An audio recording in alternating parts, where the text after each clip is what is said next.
അഭിനവകാല new ജനറേഷന്റെ പ്രണയം എവിടെ എത്തി നിന്നത്? കാമുകിയെ വശീകരിക്കുക, കാമുകിയെ വശീകരിക്കുക എന്ന് പറഞ്ഞാൽ എന്റെ പ്രിയപ്പെട്ട സഹോദരങ്ങളെ, അഭിനവകാല ന്യൂ ജനറേഷന്റെ വാർത്ത കേൾക്കുക. നമ്മുടെ വെളിപ്പാടുകളെയാ കഴിഞ്ഞ ആഴ്ച നമ്മൾ പ്രാകൃത ജനതയിൽ പോലും കേട്ടിട്ടില്ലാത്ത, കാട്ടുവർഗക്കാരിൽ പോലും കണ്ടിട്ടില്ലാത്ത ഒരേ സമയത്ത് 3 പുരുഷന്മാരുമായി കിടപ്പുറമം കിട്ടു.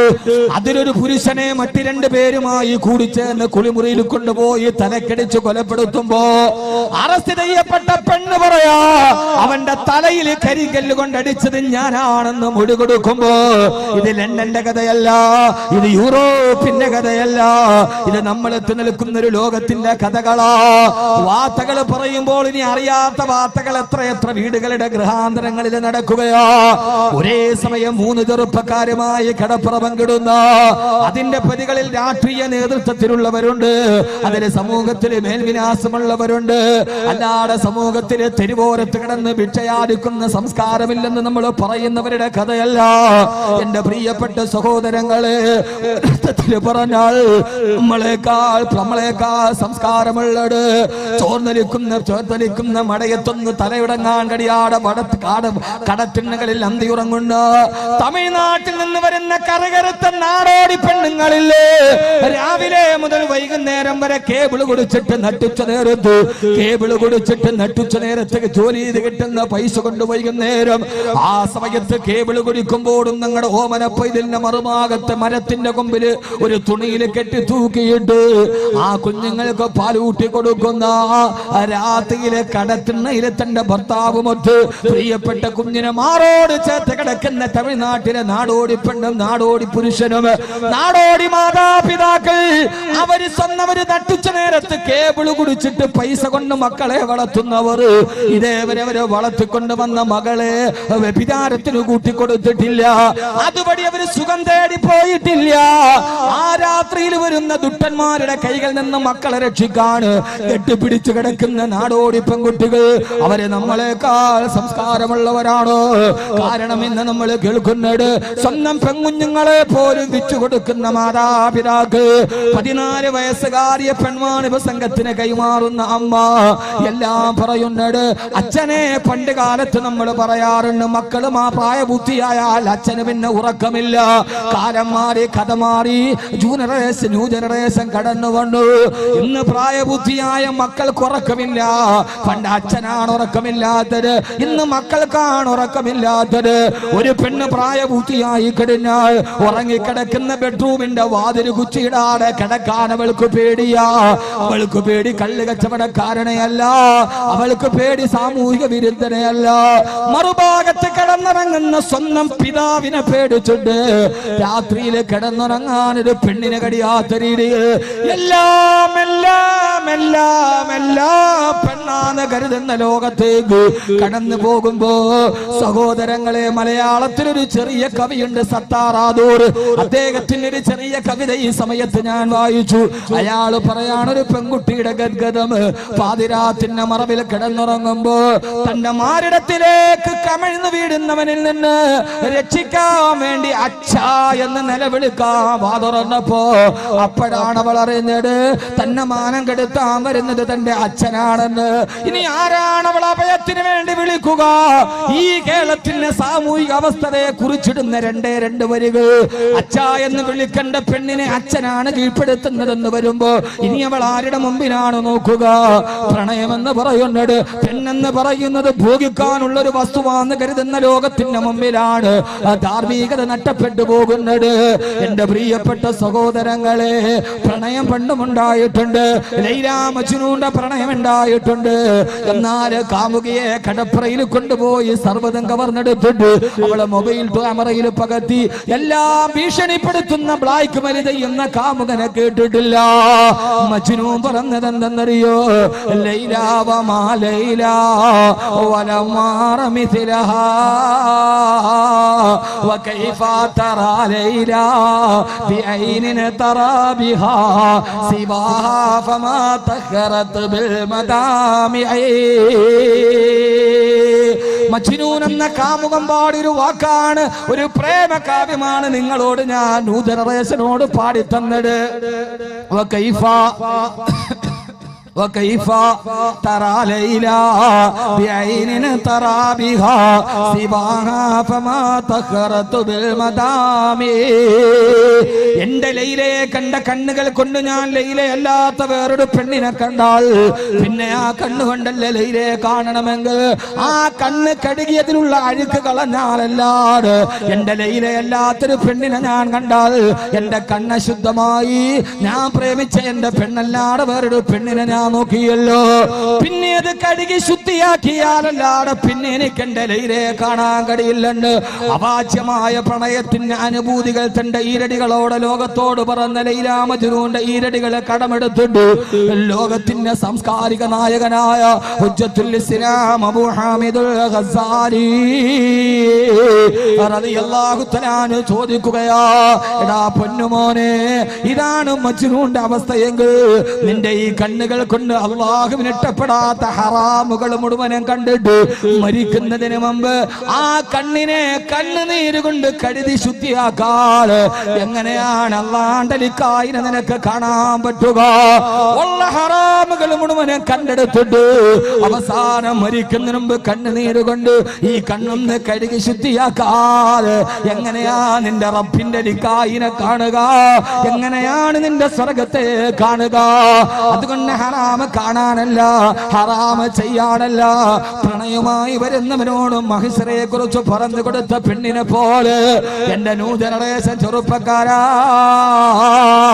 മക്കയിലൊരു മഹാമക്കയിൽ ഏറെ സൗന്ദര്യമുള്ള ഒരു പെണ്ണുണ്ടായിരുന്നു. ആ പെണ്ണ് വഴിയിലൂടെ നടന്നാൽ നോക്കാത്തവരാരുമില്ല. ആ പെണ്ണ് റോഡിലൂടെ നടന്നു പോയാൽ കണ്ണുള്ള ചെറുപ്പക്കാരെ നോക്കാതിരിക്കുകയില്ല.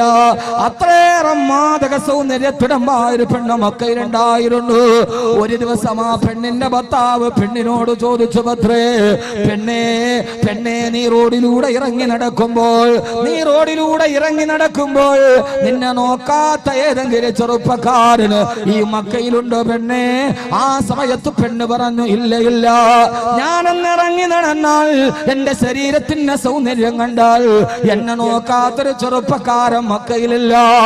ആ സമയത്താണ് ഭർത്താവ് ചോദിച്ചത്, പെണ്ണേ നീ സൗന്ദര്യമായി നടന്നു പോയാൽ നിന്നെ കണ്ണുകൊണ്ട് നോക്കാത്തൊരു ചെറുപ്പക്കാർ നീ മക്കയിലില്ല എങ്കിൽ അള്ളാഹു നിനക്ക് തന്ന സൗന്ദര്യം കൊണ്ട് നിനക്ക് കഴിയുമോ?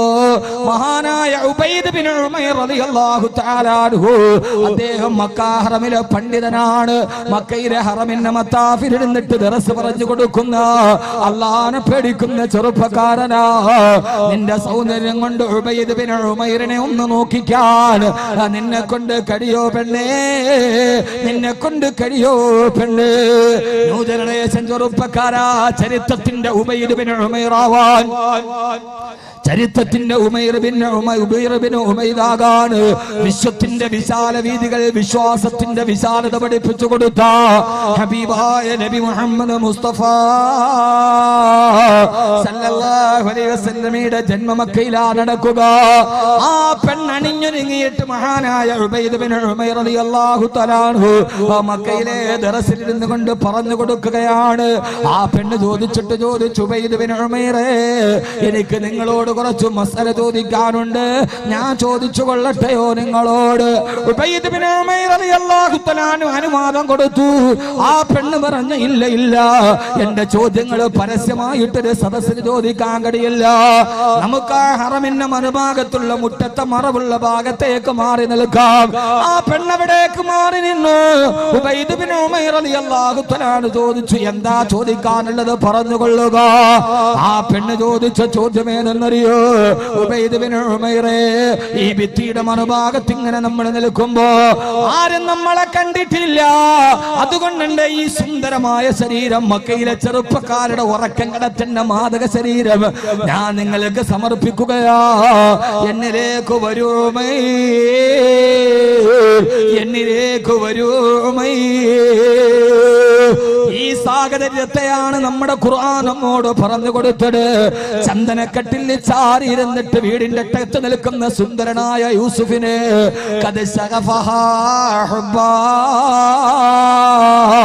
പ്രേമ പ്രേമാതിരാഗത്തോടെ കെട്ടിപ്പിടിച്ച യൂസുഫിനെ സുലൈഖ കെട്ടിപ്പിടിക്കാൻ വന്നപ്പോ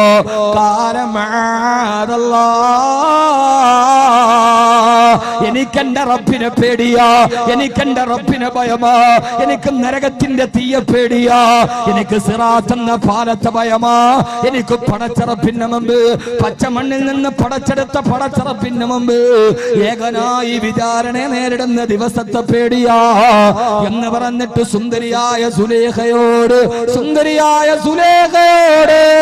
അല്ലാഹുവിനെ പേടിയാന്ന് പറഞ്ഞ യൂസുഫ് നബിയുടെ ചരിത്രം ഹറം ഷരീഫിന്റെ മുറ്റത്ത് ആവർത്തിക്കപ്പെടുകയാ. യൂസുഫിന് മറ്റൊരു ചരിത്രത്തിന്റെ യൂസുഫായി ഉബൈദ് ബിൻ ഉമൈർ റളിയല്ലാഹു തആല അൻഹു ആരുമില്ലാത്ത സമയത്തും മാദകത്തിടമ്പായ പെണ്ണ് തന്നെ വിളിക്കുമ്പോ ആ പെണ്ണിനോട് ചോദിച്ചു, പത്ര പെണ്ണേ, നീ വിഷയവുമായി ബന്ധപ്പെട്ടിട്ട് ഇത് മാത്രമേ എനിക്ക് പറയാനുള്ളൂ. ആ പെണ്ണിനോട് ചോദിച്ചു, പെണ്ണേ, നാളെ നിന്റെ അടുക്കലേ കസറായിൽ വന്നിട്ട് 6 അടി മണ്ണിലേക്ക് നീ തിരിച്ചു പോകുമ്പോ 6 അടി മണ്ണിന്റെ ഉള്ളിൽ 3 വെള്ള തുണിയിൽ പൊതിഞ്ഞിട്ട് നിന്റെ ഖബറിന്റെ ഉള്ളിൽ നീ കിടക്കുമ്പോ മുൻകർ നകീർ അലൈഹിസ്സലാത്തു വസ്സലാം എന്ന മൻ റബ്ബുക വമൻ നബിയുക വമാ ദീനുക എന്ന് നിന്നോട് ചോദിക്കുന്ന ദിവസം 6 അടി മണ്ണിന്റെ ഉള്ളിൽ നീ ഒറ്റയ്ക്ക് കിടക്കുന്ന ദിവസത്തിൽ നിന്റെ ഈ വ്യഭിചാരം അവിടെ വരുന്നത് ഇഷ്ടമാണോ പെണ്ണേ? 6 അടി മണ്ണിൽ ആരുമില്ല, ഒറ്റയ്ക്ക് കിടക്കുന്ന ദിവസം, ഒറ്റയ്ക്ക് കിടക്കുന്ന ദിവസം മഹിഷ്കര ഖബറാണ്. ആ ഖബറിൽ ആരാരുമില്ല. 2.5 മണിക്കൂർ തന്റെ ശരീരത്തിന്റെ അഭിനയം കൊണ്ട് നിന്നെ പൊട്ടിച്ചിരിപ്പിച്ച, കൂടിയിരുന്നിട്ട് കണ്ട് നിന്നെ പൊട്ടിച്ചിരിപ്പിച്ച, അഹമ്മദാബാദിലെ 5 നക്ഷത്ര ഹോട്ടലിൽ നാളെ അഭിനയിക്കാനിരിക്കുന്ന സിനിമയുടെ തിരക്കഥ കേട്ടിട്ട് രാവിലെ നേരത്തെ എഴുന്നേൽപ്പിക്കണേ എന്ന് കൂട്ടുകാരിയോട് ഏൽപ്പിച്ചിട്ട് കിടന്നുറങ്ങിയ, രാവിലെ കുലുക്കി വിളിച്ചിട്ടും എഴുന്നേൽക്കാട് അവസാനം നടന്നുപോയ ആയിരക്കണക്കിന് ആളുകൾ തന്നെ അഭിനയ സിദ്ധിയുടെ പുറകിൽ നിൽപ്പിച്ച നിന്റെ കൽപ്പന എവിടെ? പെണ്ണും ഖബറിന്റെ ഉള്ളിൽ ഒറ്റയ്ക്കാണ്. അവളുടെ സിനിമ കാണാൻ ആയിരങ്ങൾ ഉണ്ടായിരുന്നു, പക്ഷെ 6 അടി മണ്ണിൽ ആ പെണ്ണും ഒറ്റയ്ക്കാണ്. ചുവന്ന ചുണ്ടുകളുള്ള വിടർന്ന നെറ്റിത്തടമുള്ള മാരിവില്ലിന്റെ മനോഹാരിത മുഖത്തിന്റെ മന്ദസ്മിതത്തിൽ ഒതുക്കി വച്ച കാർക്കൂന്തലുകൾ നിതമ്മം വരെ മാറി നിന്ന് നിന്ന മോനിഷയവിടെ? ആ പെണ്ണും 6 അടി മണ്ണിന്റെ ഉള്ളിൽ, 6 അടി മണ്ണിന്റെ ഉള്ളിൽ. സുബ്ഹാന റബ്ബി, ഇരുളിനാൽ പെയിന്റിട്ടതാ ഏകമായ 6 അടി മണ്ണിൽ മുൻകറിന് നകീറും വരുമ്പോ നീ ആഗ്രഹിക്കുന്ന വ്യഭിചാരം ആ മണ്ണിൽ വരുന്നത് നീ ഇഷ്ടപ്പെടുന്ന പെണ്ണേ. നിന്റെ ഈ കാട്ടിക്കൂട്ടലുകൾ, നിന്റെ ഈ പ്രണയം, നിന്റെ ഈ അന്യപുരുഷന്റെ മണ്ണം, നിന്റെ ഈ വസ്ത്രവിധാനങ്ങൾ, അതെല്ലാം നിന്റെ ഖബറിന്റെ ഉള്ളിൽ വരുന്നത് ഇഷ്ടപ്പെടുന്ന പെണ്ണേ. ഇല്ല ഇല്ല ഇല്ല ഇല്ല, എനിക്ക് ആ സമയത്തൊരു പേടിയാണ്. ആ പെണ്ണ് സുന്ദരിയെങ്കിലെ തക്കവയുള്ള പെണ്ണാ. രണ്ടാമത് ചോദിച്ചു, പെണ്ണേ, നാളെ പരലോകത്ത് പടച്ചറപ്പിന്റെ മുമ്പിൽ ഹിസാബിന് നിൽക്കുമ്പോ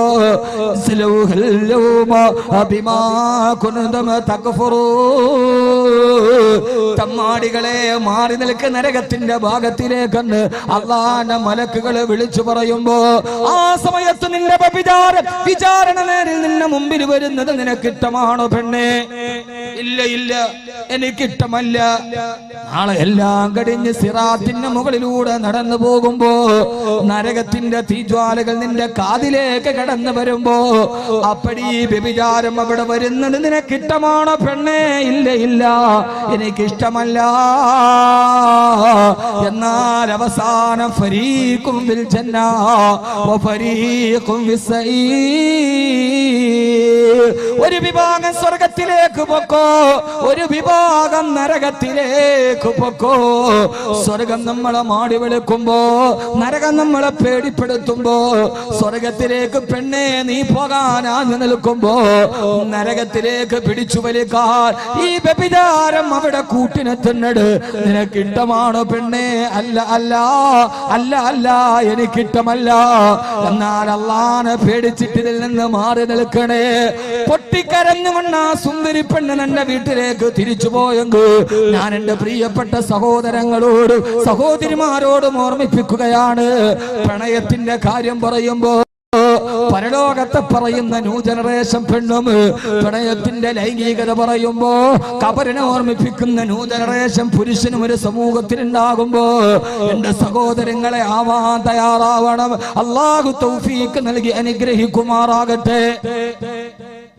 അള്ളാഹു നമുക്ക് ആ ബോധം നൽകട്ടെ. അള്ളാഹു നമ്മുടെ ജീവിതത്തെ നമ്മുടെ സ്വഭാവത്തെ അള്ളാഹു അങ്ങനെ മാറ്റി തരുമാറാകട്ടെ. കടിയണം സഹോദരങ്ങളെ, ഇതൊക്കെ വളരെ നശ്വരമാണ്. ഇതൊക്കെ വെറും നശ്വരമാണ്. ഇവിടെ ചില ആളുകൾ വിജയിക്കും, ചില ആളുകൾ പരാജയപ്പെടും. സാമ്പത്തികമായി വിജയിക്കും. ഒരു വിഭാഗം ആളുകൾക്ക് ഒന്നും ഉണ്ടാവില്ല. പട്ടിണിക്കാരനെന്നും പട്ടിണിയായിരിക്കും, അധ്വാനിക്കുന്നവനെന്നും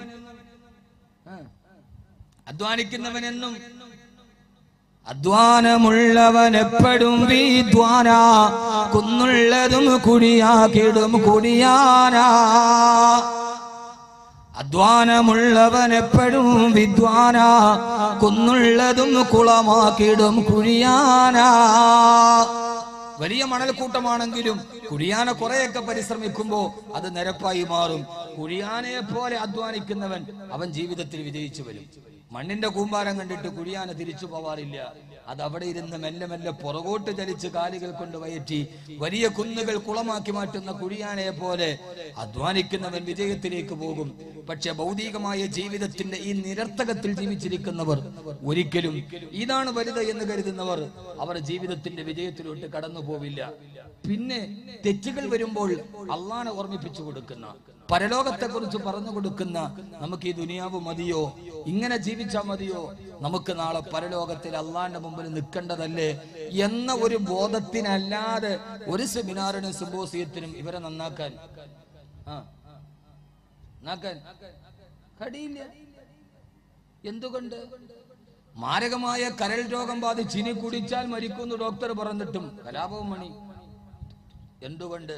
അദ്ദേഹത്തിന്റെ ശീലത്തെ അദ്ദേഹത്തിന് പിടിച്ചു നിർത്താൻ പറ്റാത്തതുകൊണ്ട്. ഒത്തിരി നല്ല സ്വഭാവങ്ങളൊക്കെയുള്ള പാവങ്ങളെയൊക്കെ സഹായിക്കുന്ന ഒരു മനുഷ്യനായിരുന്നു അദ്ദേഹം എന്ന് ചാലക്കുടിക്കാര് മുഴുവനും പറയുന്നുണ്ട്. എന്നാലും കരള് തീർന്നു, ഇനി കുടിച്ചാൽ മരിക്കുമെന്ന് ഡോക്ടർമാര് പറഞ്ഞിട്ടും അദ്ദേഹത്തിന് വീണ്ടും കുടിച്ചത് ആ ശീലത്തെ മാറ്റാൻ കഴിയാത്തത് കൊണ്ടാണ്. അതുകൊണ്ട് നമ്മുടെ ഈ പുതിയ ലോകത്തിന്റെ ശീലങ്ങളെ മാറ്റണം, ഈ സ്വഭാവങ്ങളെ മാറ്റണം. ഞാനൊന്ന് ഫ്രീക്കായാലേ ശരിയാവൂ, ഇല്ലെങ്കിൽ എല്ലാവരും എന്നെ പഴഞ്ചനെന്ന് വിളിക്കുമെന്ന ഈ അപകർഷതാബോധത്തെ എനിക്കൊരു വലിയൊരു സ്മാർട്ട് ഫോൺ ഇല്ലെങ്കിൽ, എന്റെ മൊബൈൽ ഡാറ്റയിൽ MB എല്ലാ ദിവസവും ബാക്കിയില്ലെങ്കിൽ, ഞാൻ ഈ പണ്ട് കോണാനായിട്ട് ഉപയോഗിച്ചത് ഇന്ന് ഞാൻ ബെർമുടയായിട്ട് ഉപയോഗിച്ചില്ലെങ്കിൽ, ഞാൻ എന്റെ മുടി ഇങ്ങനെ ചെതറി തിന്നത് മാതിരി വെട്ടിയിട്ടില്ലെങ്കിൽ ഞാനൊരു പഴഞ്ചനായി പോയാലോ എന്ന് നിങ്ങൾ ചിന്തിക്കുന്നുവെങ്കിൽ ഈ ലോകം നിങ്ങൾക്കുള്ളതല്ല. കോടികൾ പ്രതിഫലം വാങ്ങി, പക്ഷെ ഇതൊന്നും വേണ്ടെന്ന് വിചാരിച്ചാലോ? നടക്കില്ലേ? കോടികൾ വാങ്ങിക്കുന്ന ആശിഷ് നെഹ്റ എന്ന ഇന്ത്യൻ ക്രിക്കറ്റർക്ക് പഴയൊരു നോക്കിയയുടെ ഫോണാണെന്ന. അപ്പൊ ലോകത്തൊരാൾക്ക് എല്ലാവർക്കും സമൂഹത്തിനൊപ്പം നടക്കണമെന്നില്ല.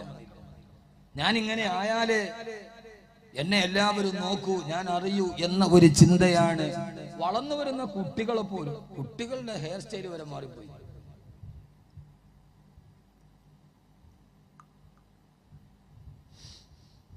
എന്റെ നാട്ടിലൊരു ബാർബർ ഉണ്ട്, നമ്മുടെ സുഹൃത്തൻ. അവിടെ പോകുമ്പോ മുടി വെട്ടാൻ പോകുമ്പോ ഉസ്താദെ, കുട്ടികളൊക്കെ മൊബൈലിൽ ഫോട്ടോയുമായിട്ട് നെറ്റിൽ നിന്ന് ഡൗൺലോഡ് ചെയ്തിട്ട് ആ ഹെയർ സ്റ്റൈൽ ഫോട്ടോ ഇമേജ് ആക്കിയിട്ട് കൊണ്ടുവന്ന് കാണിച്ചിട്ടാണ് കുട്ടികൾ ഇപ്പൊ വെട്ടുക. പണ്ട് മൊബൈൽ ബാർബർ ഷോപ്പിൽ പോയിട്ട് ഈ മുടി അന്നാണ് ആദ്യം, എന്റെയൊക്കെ ചെറുപ്പകാലത്താണ് ഈ സമ്മർ കട്ടിങ് ഇറങ്ങി. സമ്മർ കട്ടിങ് എന്ന് പറഞ്ഞാൽ അന്ന് വരെ നമ്മുടെയൊക്കെ നാട്ടിൽ, എന്റെയൊക്കെ ചെറുപ്പകാലത്ത് ഹെയർ സ്റ്റൈൽ എന്ന് പറഞ്ഞാൽ ഈ രണ്ട് ഭാഗത്തേക്ക് വകഞ്ഞു വെച്ചിട്ട് ഇതിങ്ങോട്ട് മേലോട്ട് കാറ്റത്തെ കിളിക്കൂടെന്ന് പറയും, കിളിക്കൂട് മാതിരി ഇങ്ങനെ കെട്ടിവെക്കും, ഇങ്ങനെ മുകളിലോട്ടൊന്ന് ഈറ്റി വെക്കും എണ്ണയൊക്കെ വെച്ച്. അന്ന് കുളിക്കാൻ നേരത്ത് ഉമ്മ എണ്ണ തലയിൽ വെക്കാതെ കുളിച്ച കുളി ശരിയാവൂല, കുളിപ്പിക്കും. എന്നിട്ട് രണ്ട് ഭാഗത്തേക്ക് വകഞ്ഞിട്ട് ഇങ്ങനെ ഒന്ന് മേപ്പോട്ട്. ആ സമയത്താണ് ആദ്യമായി ഹീറ്റർ വരുന്നത്. ഹീറ്റ് ചെയ്തിട്ട് മുടി സമ്മർ കട്ടിങ് ആക്കി മേപ്പോട്ട് വെക്കുന്നത്. അങ്ങനെ എല്ലാവരും ആദ്യമായിട്ട് മുടിയുടെ സ്റ്റൈല് മാറുന്നത് ആ സമയത്താണ്. എൻ്റെ കൊച്ചുകാലത്ത് എനിക്ക് ഓർമ്മയുണ്ട്. അതെന്റെ വയസ്സ് ഏതാണ്ട് ഒരു 10-12 വയസ്സ്. അപ്പൊ ഏതാണ്ട് ഒരു 10-30 ഒരു 10-26 വർഷം മുമ്പ് അങ്ങനെ എല്ലാ ക്ലാസ്സിലുള്ള മുഴുവൻ ആളുകളും കുട്ടികളും അതൊക്കെ മാറ്റിയപ്പോൾ എനിക്കും ഒരാഗ്രഹം. അങ്ങനെ ഞാനന്ന് പോയി ആദ്യമായിട്ട് മുടി ഒന്ന് മേപ്പോട്ട് ചീകുന്ന രീതിയിൽ മേപ്പോട്ടാക്കി. വീട്ടിൽ വന്നപ്പോൾ ഉമ്മ എന്നോട് ചോദിച്ചത് എന്ത് പന്നിയുടെ മുള്ളുമാരിക്കണം, പോടാ തിരിച്ചെന്ന് പറഞ്ഞു. രണ്ടാമത് ഒന്നുകൂടി കൊണ്ടുപോയി. അന്ന് ഞാൻ അങ്ങനെ ഒരു ഹെയർ സ്റ്റൈൽ അങ്ങനെ വെക്കാം, എനിക്കൊരു 12 വയസ്സുള്ള പ്രായം. അന്ന് ഞാൻ അങ്ങനെ ഹെയർ സ്റ്റൈല് മേപ്പോട്ടാക്കിയപ്പോ എന്റെ മനസ്സിൽ അങ്ങനെ ഒരു ചിന്ത ഉണ്ട് എന്ന് മനസ്സിലാക്കിയ എന്റെ ഉമ്മ രണ്ടാമത് പോയിട്ട് എന്നെ മുട്ടയടിപ്പിച്ചോളൂ. ഞാൻ ഇപ്പൊ അതൊക്കെ അന്നൊക്കെ ഉമ്മാനെയൊക്കെ ഒന്ന് മനസ്സിലെങ്കിലും 2 പറഞ്ഞിട്ടുണ്ടാവും. നേരെ പറഞ്ഞ ഞൊട്ടു ഇങ്ങനെയാണ് എൻ്റെ ഉമ്മ. ഇങ്ങനെ എന്തേലും നേരെ പറഞ്ഞ ഒരൊറ്റ ഞൊട്ട ഇവിടെ. മോനെ അതൊക്കെ ഒരു ശിക്ഷണത്തിന്റെ കാലമായിരുന്നു. കൊച്ചുകാലത്ത് വേണ്ടാത്തൊരു വർത്താനം വന്നാൽ ഉമ്മ വന്നിട്ട് വിരൽ വെച്ചിട്ടൊരു കിട്ടിയിട്ടില്ല. നിങ്ങൾക്കായിരിക്കും, നിങ്ങൾ അന്നേ മുത്തക്കിയ അല്ലെ, നിങ്ങൾ അന്നേ മുത്തക്കി കിട്ടിയിട്ടില്ല ഞൊട്ട്. ആ ഞൊട്ടൊരെണ്ണം ഇങ്ങനെ കിട്ടിയാൽ പിന്നെ നമ്മൾ ആ വാക്ക് പറയാൻ നേരത്ത് നമ്മൾ വീണ്ടും പകുതി വന്നിട്ട് അകത്തോട്ട് വരിക്കും. കാരണം ആ ശിക്ഷണത്തിന്റെ മുറയാണത്. ഇന്ന് നമ്മുടെ കുട്ടികളെ നിങ്ങളൊന്ന് ഞൊട്ടി നോക്ക്, അവൻ വലത്തേക്ക് വെച്ച് നമ്മുടെ കവാലത്ത് അപ്പടിച്ചിരിക്കും, അടിച്ചിരിക്കും, ഉറപ്പാണ്. നിങ്ങൾ ഇന്നത്തെ കുട്ടികളെ നിങ്ങൾ പരിശോധിച്ച് നോക്കൂ. എന്തുകൊണ്ട് ഞാൻ അങ്ങനെ ആയില്ലെങ്കിൽ ഞാൻ ഈ സമൂഹത്തിൽ ഒറ്റപ്പെട്ടു പോകുമെന്ന ഒരു അപകർഷതാ ബോധം നമ്മുടെ കുട്ടികളെ, നമ്മുടെ ന്യൂ ജനറേഷനെ വല്ലാതെ ബാധിച്ചിട്ടുണ്ട്. ഞാൻ പിന്നീട് ആ മുടി അങ്ങനെ വെട്ടിയിട്ടേ ഇല്ല, ഇന്നും വെട്ടാറില്ല.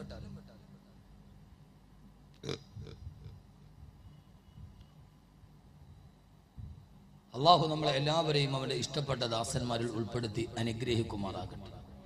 ഇപ്പോഴും വയസ്സ് ഇത്ര ആയെങ്കിലും എന്തെങ്കിലും ഒരു കാര്യം ചിലപ്പോ ഭാര്യയോ വല്ലപ്പോഴൊക്കെ പറയും, നിങ്ങൾ അത് ചെയ്യണ്ടായിരുന്നു എന്ന് എന്നോട് പറഞ്ഞാലും അങ്ങനെ എന്നെ വഴക്ക് പറയുന്ന ഒരു കാര്യം ഉണ്ട് എന്നെനിക്ക് തോന്നിയാൽ ഞാൻ ഉമ്മയുടെ മുമ്പിൽ കൂടെ പോയില്ല, ഇപ്പോഴും പോവില്ല. ഞാൻ മനഃപൂർവ്വം ആ സൈഡിൽ നിന്ന് മാറി നിൽക്കും. കാരണം ഉമ്മ വഴക്ക് പറഞ്ഞ എപ്പോഴും വിഷമമാണ്. അത് പണ്ട് മുതലേ ഉണ്ടായൊരു വിഷമത്തിന്റെ ഭാഗം. ഇപ്പൊ ഏത് കുട്ടികൾക്ക് ഉമ്മ വഴക്ക് പറഞ്ഞ വിഷമമുള്ളത്, മനസ്സിലൊരു സങ്കടമുള്ളത്. കുറച്ച് കഴിഞ്ഞപ്പോ കണ്ണറിഞ്ഞിട്ട് ഉമ്മ ഞാൻ അറിയാതെ പറഞ്ഞതാണെന്ന് പറഞ്ഞ് മാപ്പ് പറയുന്ന മക്കൾ എത്രയും നമുക്കുള്ളത്.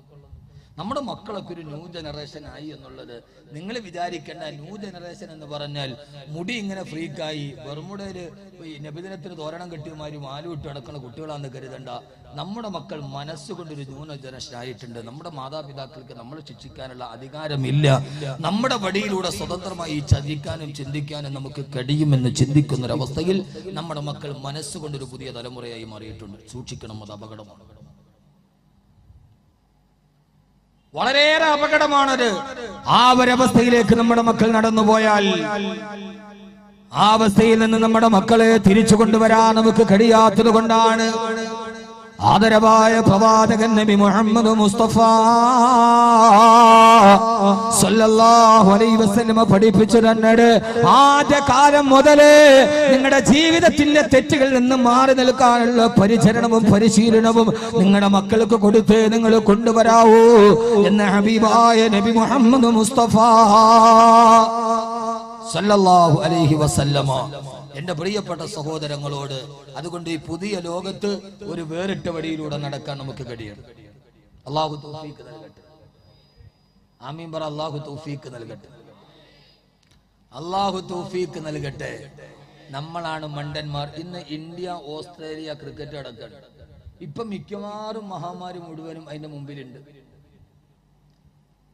കഴിഞ്ഞ പ്രാവശ്യം ഇന്ത്യ പാകിസ്ഥാൻ ക്രിക്കറ്റ് ടീമിന്റെ നടന്നു. നമ്മുടെ മിക്കവാറും ആശാന്മാരെല്ലാം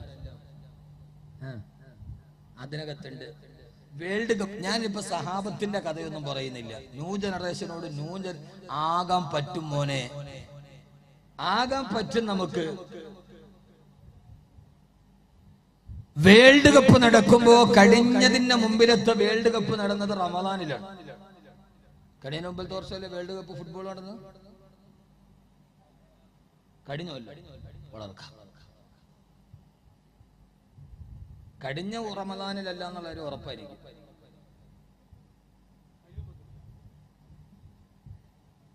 അതിന് മുമ്പിലത്തെ നോയമ്പിന് കഴിഞ്ഞ മുമ്പിലത്തെ റമദാനല്ല ഉറപ്പ്.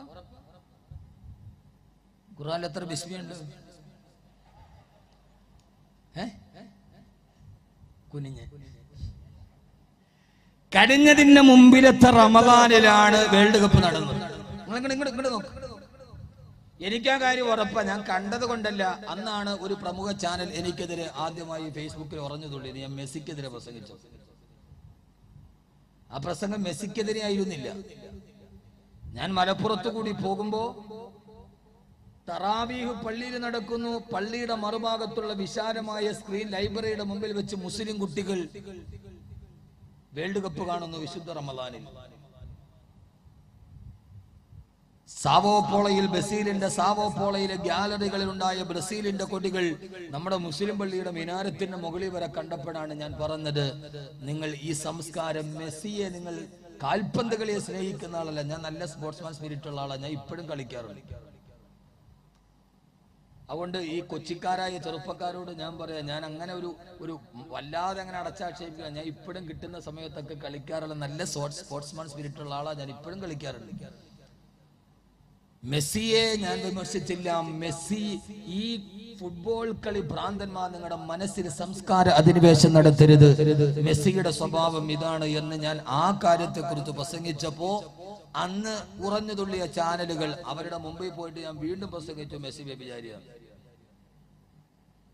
മെസ്സി വ്യഭിചാരിയ എന്ന് പറഞ്ഞ് മലപ്പുറത്തെ ചെറുപ്പക്കാരെ ഇളക്കി വിട്ടു എനിക്കെതിരെ. അവര് വിചാരിച്ചു ഞാൻ മാപ്പ് പറയുന്നു. ഞാൻ അവരെ മുമ്പിൽ പോയിട്ട് പറഞ്ഞു 1000 വട്ടം പറയുന്നു മെസ്സി. അതോടെ വിവാദം അവസാനിച്ചു. ഒരു വിവാദം ഉണ്ടായി, നമ്മൾ മാപ്പ് പറയാൻ പോയാൽ പിന്നെ അത് വിവാദം ഉണ്ടാവും. അതിനേക്കാൾ നല്ലത് തിരിച്ച് അങ്ങോട്ടടിക്കലേ. എന്റെ പോളിസി അതാണ്. പറയുമ്പോ ബോധത്തോടെ പറയാ. പറയണ കാര്യം പിന്നെ ആരെങ്കിലും വെച്ച് കലബിലുണ്ടാക്കിയെന്ന് വെച്ചാൽ പിൻവലിക്കുന്ന പ്രശ്നമില്ല. പിന്നെ അവര് തമ്മിലെന്താ വ്യത്യാസമുള്ളത്? യഥാർത്ഥത്തിൽ യൂറോപ്പിന്റെ ഏറ്റവും വലിയ മാദക നഗരമായ സാവോപോളയിൽ യൂറോപ്പിന്റെ കാലഘട്ടത്തിലെ റമദാൻ കാലത്തിലാണ് ലോക ഫുട്ബോൾ നടന്നത്.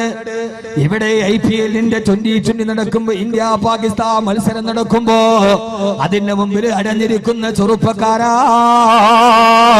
ആ സമയത്ത് നീ മഗ്‌രിബ് കളാക്കാറുണ്ട്. ആ സമയത്ത് നീ നിസ്കാരം എത്രയോ കളാക്കാറുണ്ട്. എന്നാലും നീ അറിയോ, ക്രിക്കറ്റും ഫുട്ബോളും നിന്നെ മതമായി മാറുമ്പോ അതിന്റെ ആരാധകരായ ക്രിക്കറ്റ് ദൈവങ്ങൾ നിന്റെ നെഞ്ചിലെ ടീഷർട്ടിന്റെ മുഖചിത്രമാക്കുമ്പോ നിങ്ങൾ അറിയോ ചെറുപ്പക്കാരാ, IPL-ന്റെ 2020 മത്സരം നടക്കുമ്പോ അഫ്ഗാനിസ്ഥാന്റെ ടീം അംഗങ്ങൾ മത്സരത്തിനിറങ്ങുമ്പോ അവരുടെ പരിശീലകൻ ഇൻസിമാമുൽ ഹക്കിന്റെ ഇമാമത്തോടുകൂടി അവര് പുറകില് മൈതാന മധ്യത്തില് ജമാഅത്ത് നമസ്കാരം ജമാഅത്തായിട്ട് നിർവഹിച്ചിട്ടാ അവര് ക്രിക്കറ്റ് കളിക്കാൻ ഇറങ്ങിയതെങ്കില് പണത്തിന്റെയും പ്രതാപത്തിന്റെയും ഉത്തുംഗതയിൽ നിൽക്കുമ്പോ സുന്ദരി പെൺകുട്ടികൾ അവരുടെ ഓട്ടോഗ്രാഫിന് വേണ്ടി കാത്തു നിൽക്കുമ്പോ അവര് മുഴുവനെ താടി നീട്ടി വലിച്ചിട്ടു. പ്രേമമെന്ന സിനിമ ഇറങ്ങുമ്പോൾ മമ്മൂട്ടിയുടെ പുത്രൻ ദുൽഖർ സൽമാൻ താടി വെച്ചപ്പോ ആ ഒരൊറ്റ മഹബത്തിന്റെ പേര് താടി വെച്ചിട്ട് ഇന്ന് വെള്ളിയാഴ്ച മുഴുവനും പള്ളിക്കല കാളിയേക്കാൾ വലിയ താടിയുമായി മുസ്ലിം ചെറുപ്പക്കാരെ വരസ് നടക്കുകയാ. ഇന്ന് താടിയില്ലാത്ത ചെറുപ്പക്കാരില്ല. അത് ഉമർ റളിയല്ലാഹു അൻഹുവിന്റെ താടി കണ്ടിട്ടല്ല,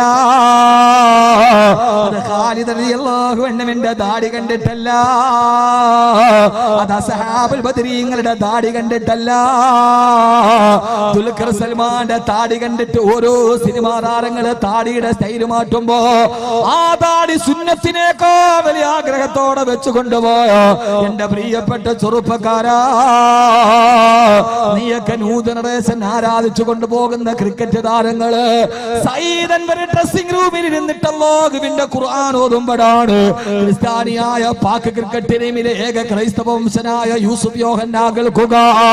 ആ ഖുർആൻ കേട്ട യൂസുഫ് യോഹന്നയുടെ മനസ്സിലേക്ക് ഖുർആൻ ഇറങ്ങിയപ്പോ സയ്യിദൻ വരന്റെ മുട്ടുമുറ്റുനിന്ന് ആ ഖുർആനിനെ കൊന്നുകൂടി ഓതി കേൾപ്പിക്കുമോ സയ്യിദൻ വർ ഓതി കേൾപ്പിച്ചു കൊടുത്തു. അലൈക ഖുർആന ലിതഷ്കാ ഖുർആനിന്റെ പാരായണം കേട്ട് ക്രൈസ്തവനായ യൂസുഫ് യോഹന്ന അതെല്ലാം വലിച്ചെറിഞ്ഞ് മുഹമ്മദ് യൂസുഫ് എന്ന മുസ്ലിം പേര് സ്വീകരിച്ചു. അദ്ദേഹം ഇന്ന് നീണ്ട താടിയും തഴമ്പുമായിട്ട് ക്രിക്കറ്റ് കളത്തിൽ നിറഞ്ഞു നിൽക്കുമ്പോ ഇന്നലെ ബസ് സ്റ്റാൻഡിൽ നിന്ന് തിരിച്ചു കാണിച്ച ചെറുപ്പക്കാരന് വേണ്ടി 5 വഖത്ത് നിസ്കരിച്ച നിസ്കാര തഴമ്പിന്റെ സ്ഥാനത്ത് കുങ്കുമപ്പെട്ടിട്ട് മതം പാറിയ നൂതനദേശം പെണ്ണേ, നീ കാമത്തിന്റെ പേരിലും പ്രേമത്തിന്റെ പേരിലും നിന്റെ ഇസ്ലാമിനെയും സ്വർഗത്തിനെയും വലിച്ചെറിയുമ്പോ ലോകത്തിന്റെ പണക്കൊടുപ്പിന്റെ നടുവ് ഇന്നത്തെ പെണ്ണ് മതം മാറിയത് എങ്ങനെയാ? പർദ്ദയിട്ടിട്ട് നിസ്കാര കുപ്പായം ഇട്ടിട്ട് മുസല്ലയിൽ നീ കൊണ്ടുപോയി സുജൂദ് ചെയ്തിട്ട് തഴമ്പ് വന്ന നെറ്റിയിൽ ഒരൊറ്റ പകലങ്ങട് മാറിയപ്പോ നിസ്കാര തഴമ്പിന്റെ മുഴുവൻ അടയാളമുള്ള നെറ്റിയിൽ കുങ്കുമത്തിന്റെ കസ്തൂരി ബൂത്തിയ ചെറുപ്പക്കാരി പെണ്ണേ, ദിൽഷാന എന്ന പെണ്ണേ, അന്യമതസ്ഥരുടെ കൂടെ ഇറങ്ങി ഓടുന്ന പെണ്ണ്, നിനക്കറിയോ നരകത്തിന്റെ അടയാളം നെറ്റിയിൽ നിന്ന് മായിച്ചുണ്ട്. സയ്യിദൻവരിന്റെ ഖുർആൻ കേട്ടിട്ട് നീണ്ട താടി വളർത്ത് നമസ്കാര തഴമ്പോടെ നടക്കുന്ന യൂസുഫ് യോഹന്നെ, നിനക്കറിയോ എന്റെ പ്രിയപ്പെട്ട ചെറുപ്പക്കാരാ, ക്രിക്കറ്റാണ് നിങ്ങളുടെ ഏറ്റവും വലിയ ദൈവമെങ്കിൽ, ഫുട്ബോൾ ആണെങ്കിൽ ദക്ഷിണാഫ്രിക്കൻ ക്രിക്കറ്റ് ടീമിന് താടി വളർത്തിയ സുന്നത്തായ വേഷം ധരിച്ച ഒരു ചെറുപ്പക്കാരനുണ്ട്, ഹാഷിം അംല. ഹാഷിം അംല ഇപ്പോഴും ഓരോ കളി നടക്കാൻ ജേഴ്സി ഇടുമ്പോഴും $800 ഓരോ കളിയിലും അയാള് പെടത്തുകയായിട്ട് കെട്ടിവെക്കുകയാ. എന്തിനാണ് ഓരോ മത്സരത്തിന് ഹാഷിം അംല ജേഴ്സി ഇടുമ്പോഴും $500 മധ്യ കമ്പനിക്ക് പെടയെടുക്കുകയാ? കാരണം എന്തറിയോ? ദക്ഷിണാഫ്രിക്കൻ കളിക്കാരുടെ ജേഴ്സിയിൽ മുഴുവനും മധ്യ കമ്പനിയുടെ പരസ്യമാ. മദ്യമല്ലാണ്ട് റസൂൽ ഹറാമാക്കി തന്ന വിശുദ്ധമായ ഖുർആൻ ഹറാമാക്കിയ മദ്യത്തിന്റെ ലേബലുള്ള ടീഷർട്ട് ധരിക്കില്ല എന്ന് പറഞ്ഞു ആ മദ്യ കമ്പനിയുടെ പരസ്യം എഴുതിയ ടീഷർട്ട് ധരിക്കാൻ വിസമ്മതിച്ചതിന്റെ പേര് ഓരോ മത്സരത്തിലും $500 പെടയെടുക്കാൻ ഹാഷിം അംലയ്ക്ക് കഴിയുന്നെങ്കിൽ നാരണത്തുട്ടിന് വേണ്ടി ഇസ്ലാമിനെ വലിച്ചെറിയുന്ന എന്റെ പ്രിയപ്പെട്ട ചെറുപ്പക്കാരാ, ഹൈന്ദവ പെണ്ണിനെ വിവാഹം കഴിക്കാൻ, അന്യമതസ്ഥയായ പെണ്ണിനെ വിവാഹം കഴിക്കാൻ മതം മാറുന്ന ചെറുപ്പക്കാരാ, എല്ലാവിധ സുഖ സൗകര്യങ്ങളുടെ നടുവ് അല്ലാഹുവിന്റെ ദീനിനെ മാത്രം ആഗ്രഹിക്കുന്ന ഈ 2020 ക്രിക്കറ്റ് നടക്കുമ്പോൾ പോലും അതിന്റെ പേരിൽ വഖത്ത് നിസ്കാരങ്ങൾ നകലാകുമ്പോ അഫ്ഗാൻ ടീം അംഗങ്ങളും പാകിസ്ഥാൻ ടീം അംഗങ്ങളിലെ മുസ്ലിമീങ്ങളും മുഴുവനും മൈതാന മധ്യത്തിൽ ജമാഅത്തായിട്ട് നിസ്കരിക്കുമ്പോ അല്ലാഹുവിന് വേണ്ടി ജീവിക്കാനാണ് ജീവിതമെന്ന് പഠിപ്പിച്ചു തരാ.